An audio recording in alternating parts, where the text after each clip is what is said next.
Les départements qui veulent revenir aux 90 km/h sur les routes secondaires le peuvent désormais en toute légalité. La loi autorisant ce changement a été promulguée avant-hier. Et comme 25 autres départements, la Haute-Marne va s'engouffrer dans cette brèche.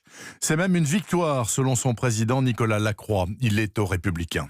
Tous les feux sont au vert pour passer au 90. Donc ici en Haute-Marne, les plots en ciment sont coulés, les panneaux sont achetés, les mâts sont prêts à être posés. C'est 100 000 euros pour le département. Mais je voudrais vraiment qu'on les compare aux 30 millions d'euros qu'on injecte chaque année sur notre réseau départemental. Donc 100 000 euros, vous voyez, c'est finalement pas grand-chose pour vraiment répondre favorablement à tous les Haut-Marnais qui me l'ont demandé dès qu'on a compris qu'un retour en arrière était possible. C'est un juste retour des choses, mais qui reste quand même insatisfaisant parce qu'on va avoir finalement un réseau routier en France qui va être à 2 ou 3 vitesses et c'est pas satisfaisant.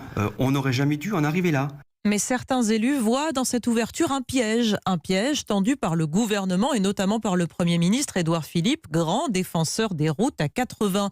En fait, il y a tellement de dispositions à mettre en œuvre pour repasser aux 90 que Charles Genesi, président Les Républicains des Alpes-Maritimes, ne le fera pas. Les contraintes que l'on nous impose sont tellement drastiques. Le surcoût que cela représenterait pour le contribuable avec les changements de panneaux et tout le reste rendent quasiment le retour impossible. Donc nous sommes véritablement sur une mystification. Le gouvernement nous dit vous avez la possibilité de faire et en fait ils nous mettent dans l'impossibilité tout en disant une chose supplémentaire, cette responsabilité c'est vous qui la prenez désormais puisque la règle c'est 80 km/h. Tout cela additionné les uns aux autres fait que nous sommes effectivement découragés de repasser à 90 km/h. Dossier réalisé. Le gouvernement a gagné. Pardonnez-moi, dossier réalisé et surtout, pardonnez-moi, Roman Oquet.